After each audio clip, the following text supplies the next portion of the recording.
5 दोहे कबीर, तुलसी और रहीम। हमने पार्ट 1 में कबीर साहब के बारे में जाना था। कबीर साहब का जन्म, कबीर साहब का दोहा और कबीर साहब ने किस प्रकार से समाज में तीखा व्यंग किया है उसकी बात हमने देखी।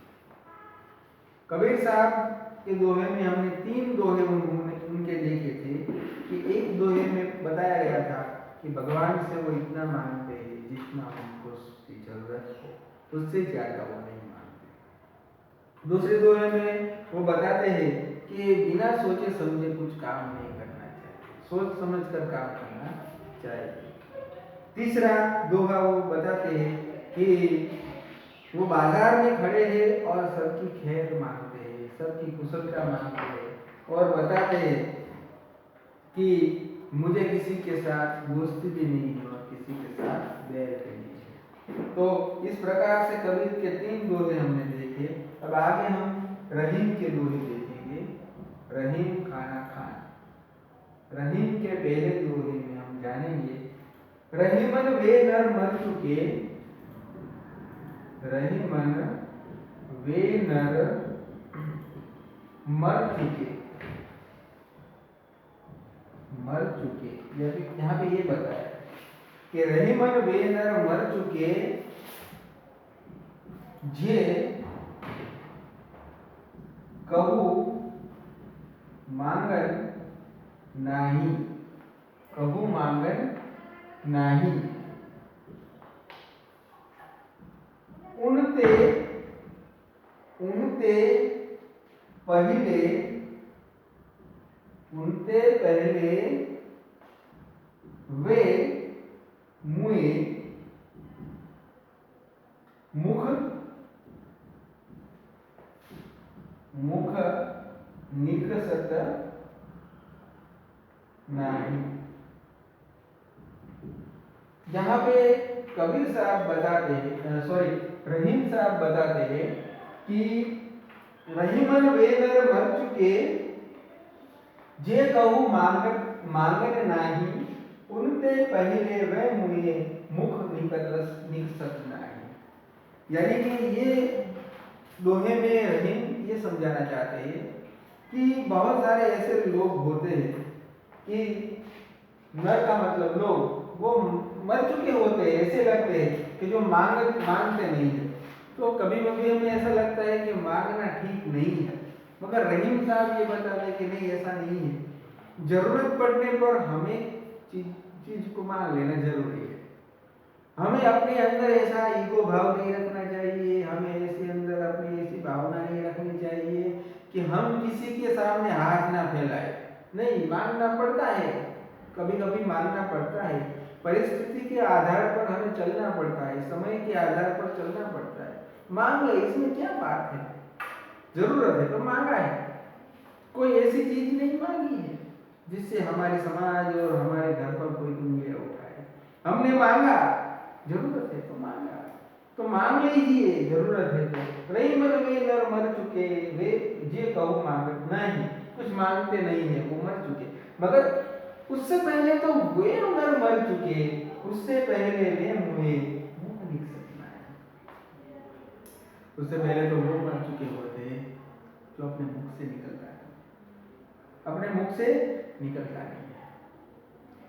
कभी कभी ट्राई करते हैं कि चलो ना हम जाए और थोड़ा कुछ मांगे, मगर हमारे लफ्ज, हमारे जो बोल होते हैं, हम बोल नहीं पाते, हम कह नहीं पाते कि हमें इसकी जरूरत है, आप मुझे दो। वहां जाकर हम खड़े हो जाते हैं, उस लेवल तक पहुंच भी जाते हैं, मगर मांग नहीं पाते। फिर कहते हैं मुझे शर्म आती है, मुझे लज्जा आती है, इसलिए मैं मांग नहीं पा रहा हूं, और वापस चले जाते हैं। तो यहाँ पे बात आती है कि पहले वे मर चुके जो मुख से निकलना है, यानी कि मुख से निकलना चाहिए, अपने मुख से बात जो है वो निकलनी चाहिए कि मुझे इसकी जरूरत है और आप मुझे ये दे। तो अगर आप बोलेंगे नहीं तो कुछ नहीं होगा, ऐसी यहाँ पे बात बताई गई है। रहीम साहब बताते हैं कि बोलना जरूरी है। फिर आगे की बात, जो सामने वाला डिसीजन ले वो उसके ऊपर जाएगा, मगर हमें अपनी बात रखनी जरूरी है। ऐसे यहाँ पे बात बताई गई है। तो ये समझ आप, अगर हम किसी को कुछ कहेंगे नहीं तो पता कैसे चलेगा? हाँ, कहेंगे नहीं तो पता कैसे चलेगा? इसीलिए कहना जरूरी है। ऐसी बात यहाँ पे बताई गई है। फिर दूसरे दोहे में रहीम साहब बताते हैं, रहीम साहब क्या कहते हैं? जो रहीम, यहाँ पे खुद का नाम देकर बताते हैं कि जो रहीम उत्तम प्रकृति, जो रहीम उत्तम प्रकृति का करी सकत, यहाँ पे करी सकत कुशन, फिर बताया गया है चंदन विष, चंदन विष व्यापक, व्यापक नहीं, चंदन विष व्यापक नहीं, लिपटे रहत भुजन। ओके, चलो दूसरे दोहे में रहीम साहब क्या समझाना चाहते हैं? जो रहीम उत्तम प्रकृति का करी सकत कुशन, चंदन विष व्यापक नहीं, लिपटे रहत भुजन।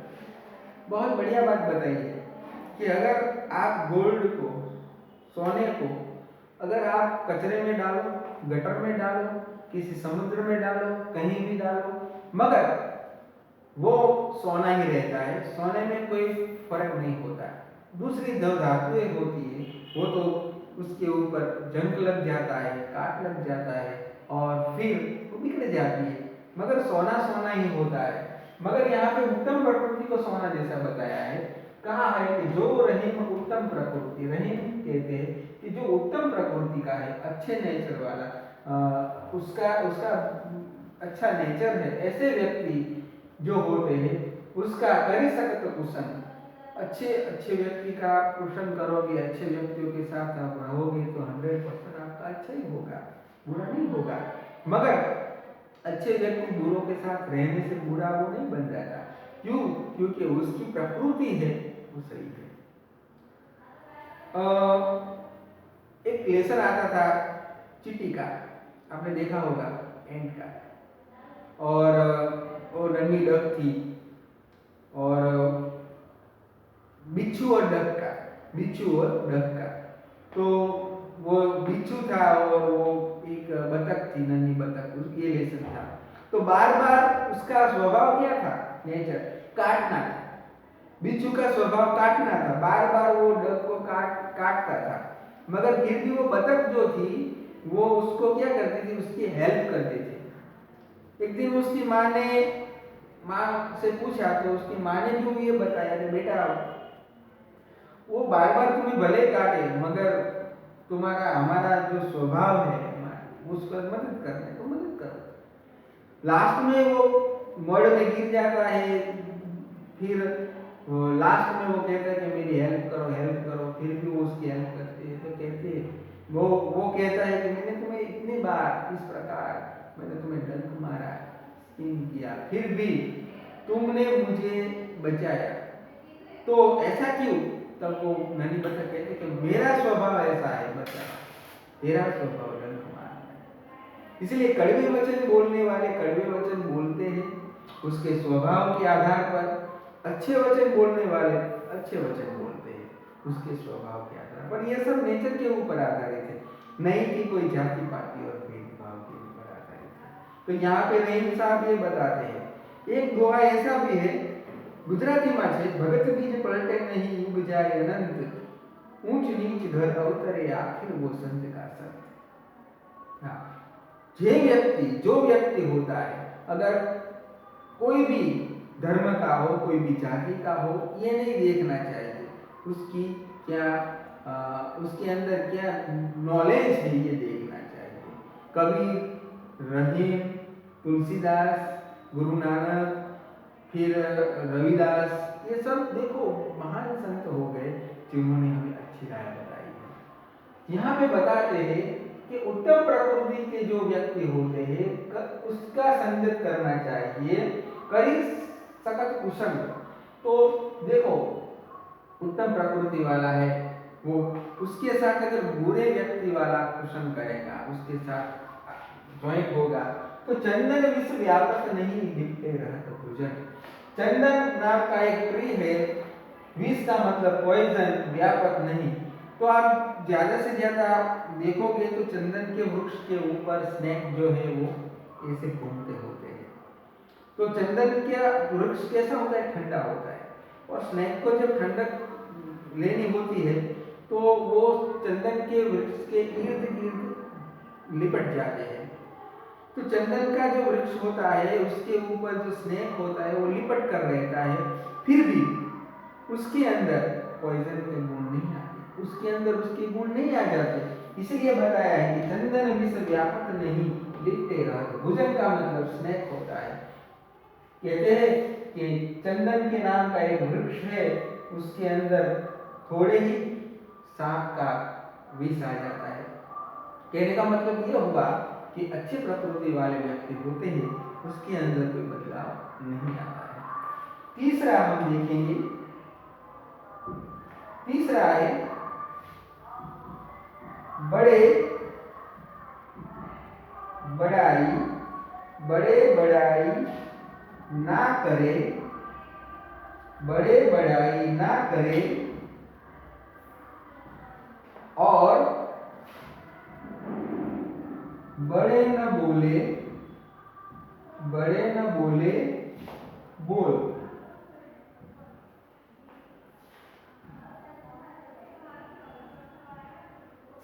रहीमन हीरा, रहीमन हीरा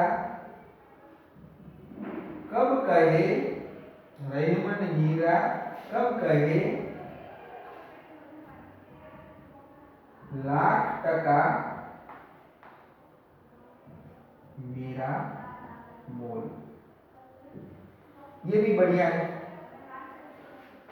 बड़े बड़ाई ना करे, बड़े न बोले बोल, रहीमन हीरा कब कहे लाख टका मेरा मोल। रहीमन ने अब दोहे अपने साथ नाम जोड़ कर रखे हैं।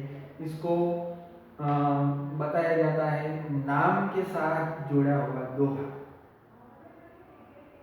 बहुत सारे गुजराती में भजन होते हैं, उसमें कोई भी भजन कोई लिखता है तो उसका नाम अंदर आता है, उसका नाम आता है। तो ऐसे भी भजन होते हैं लास्ट में उसका नाम आता है।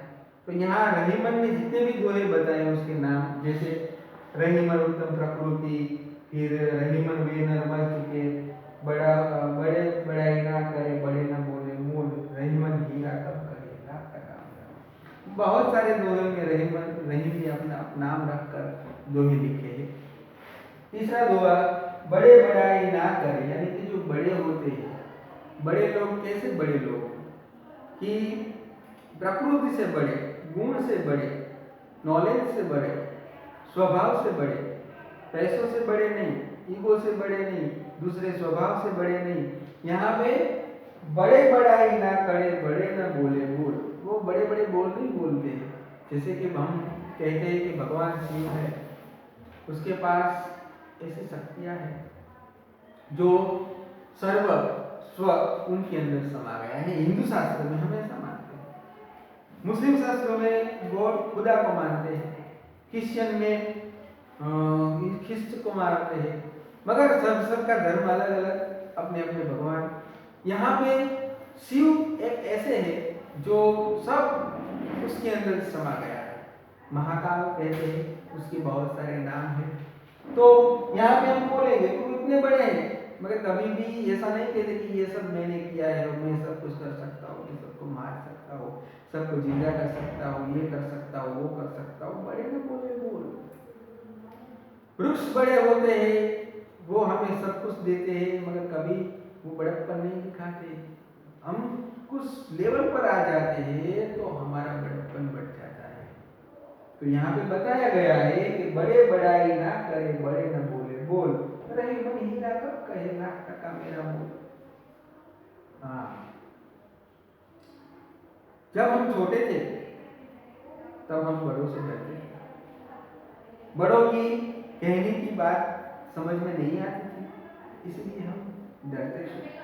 पर धीरे धीरे धीरे धीरे जब हम बड़े होते जा रहे हैं, फिर हमारे अंदर वो गुण आ रहे हैं, हमें पता चल रहा है कि ये क्या हो रहा है, फिर हमारे अंदर नॉलेज आया, फिर हम छोटों को दबाने लगे। यही रूल्स है। जब बड़े हो जाते हैं तो हमारे अंदर वो थॉट रहना जरूरी है कि जब हम छोटे थे तब हमारे क्या कंडीशन थे, हमारा क्या, हमारे साथ क्या गुजरा था, तो याद करके अगर कोई चलेगा तो ये नहीं होगा।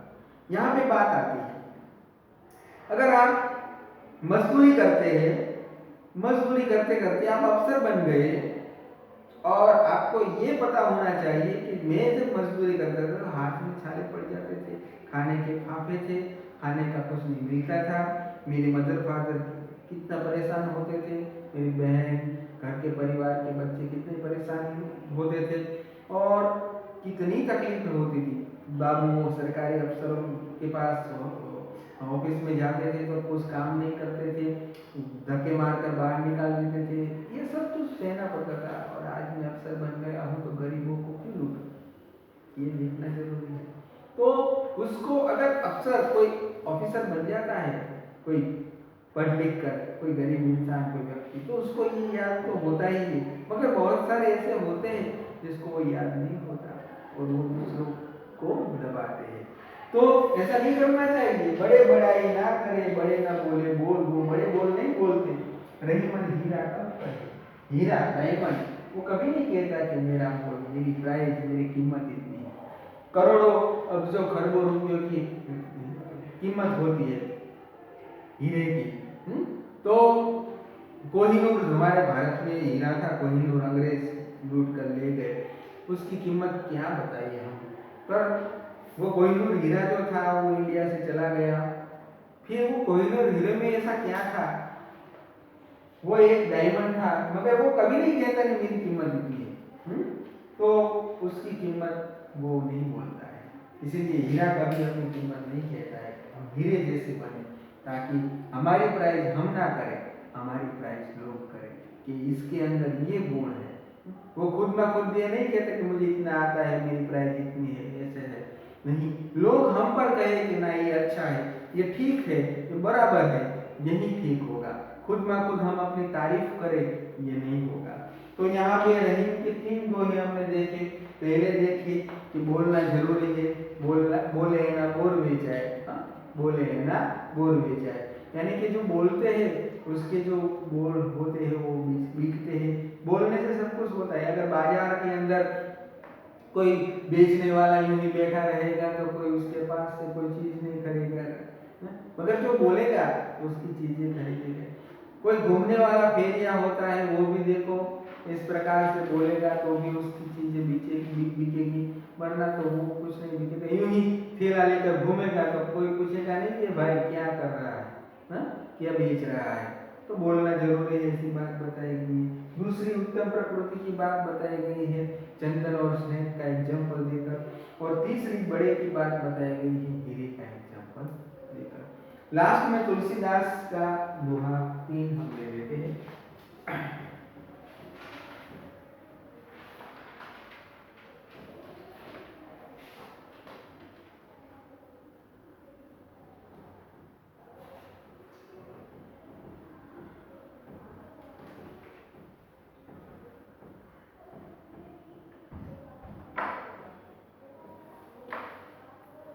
तुलसीदास के दोहे को हम देखेंगे लास्ट में, तुलसी के दोहे।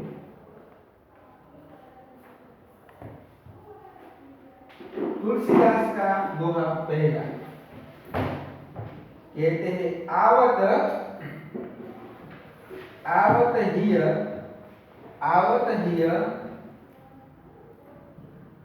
हर्षे नहीं, आवत हिय हर्षे नहीं, नैनः या नैनन, नैनन नहीं, नैनन नहीं, स्नेह अथवा तो स्नेह। फिर तुलसी कहते हैं वहां न जाइए, तुलसी वहां न जाइए, कंचन बरसे मेघ। ओके, तीसरा हुआ यहाँ पे तुलसीदास का तीसरे लाइन पर देखेंगे, पेज नंबर 29 पर। यहाँ पे तीसरा दोहा तुलसीदास का हम ले लेते हैं, उसके दो दोहे हैं। आवत ही हर्षे नहीं, नैनन नहीं स्नेह, तुलसी वहां न जाइए, कंचन बरसे मेघ। ये दोहा गुजराती में भी है, यहाँ हिंदी में भी बताया गया है। कहते हैं तुलसी ए घर ना जाइए ज्યાં ચંદન વર્ષે મેઘ, ભલે એ ઘરે કદી ના જઈએ જ્યાં ચંદન વર્ષે મેઘ, એટલે ચંદન સોનું ચાંદી એવું બધું વરસતું હોય, પણ વહાં जाइए जहाँ पे स्नेह होता है। ओके, तो आवत जिए हर्षे नहीं, नहीं नैनन में ने, तुलसी वहां न जाइए, कंचन कंचन वर्षे में। ये बात समझाकर तुलसीदास हमें ये बताते हैं कि बहुत सारे ऐसे लोग होते हैं जिसके घरों में बहुत पैसा होता है, अब जो खरबोपति होते हैं, मगर जब हम उनके घर के दरवाजे पर पहुंचते हैं तो उनका मुंह फिर जाता है, वो हर्षे नहीं, यानी कि वो खुश नहीं होते, देखकर अपना मुंह फेर लेते। वहां नहीं जाना चाहिए, भले ही कंचन बरसे, सोने की बरसात हो, मगर वहां जाने का कोई फायदा नहीं है। इससे तो झोपड़ी अच्छी कि कोई किसी को देखे और तुरंत कहे कि भाई आओ मेरे घर आओ, बाजरा का रोटी है वो खाओ, दाल है वो खाओ, भले ही थोड़ा सा वो खिलाए, हाँ बटर मिल्क या फिर थोड़ा खाना खिलाए, तो भी हम खुश हो गए, क्योंकि वहाँ क्या है, आदर है, इसीलिए वेलकम है, वहाँ पे जाना जरूरी है। એવું છે આવો નહીં, આદર નહીં, નહીં નેનો માને સખી ये घर कभी न जाइए, પછી ભલે કંચન વર્ષે મેં। तो यही છે बात, आवत ही हर्षे नहीं, नैनन नहीं स्नेह, तुलसी वहां न जाइए, कंचन बरसे में। आपको भी याद रखना है, मगर हम तो ये सोचते हैं कि गरीबों के घर जाने से क्या फायदा है, पैसे वालों के घरों में जाएंगे तो ठीक ठीक हमारी भी बिजली बढ़ेगी, मगर वो हमारा वेलकम भी नहीं करेंगे और वहाँ जाना ठीक नहीं है, इसलिए हमारी इंसल्ट होगी। जहाँ हमारा मान सम्मान रहेगा वहाँ जाना जरूरी होगा। तो तुलसीदास ये समझाते हैं कि जहाँ हमारा मान सम्मान, हमारी रिस्पेक्ट होती है, वहाँ जाना जरूरी है। दूसरा, विद्या धन, विद्या धन उद्यम बिना, विद्या धन उद्यम बिना कहाँ जू पावे कौन, कहाँ जू पावे कौन, बिना डुलाए न डुले, बिना डुलाए न डुले या न मिले, जो पंखा को, जो पंखा को कौन। यहाँ पे विद्या धन उद्यम बिना कहाँ जो पावे कौन, बिना डुलाए न मिले जो पंखा को कौन। तुलसीदास समझाते हैं दूसरे दोहे में कि विद्या धन और उद्यम, नॉलेज, यहाँ पे वेल्थ और वर्क, उसके बिना किसी को भी कुछ प्राप्त नहीं होता है।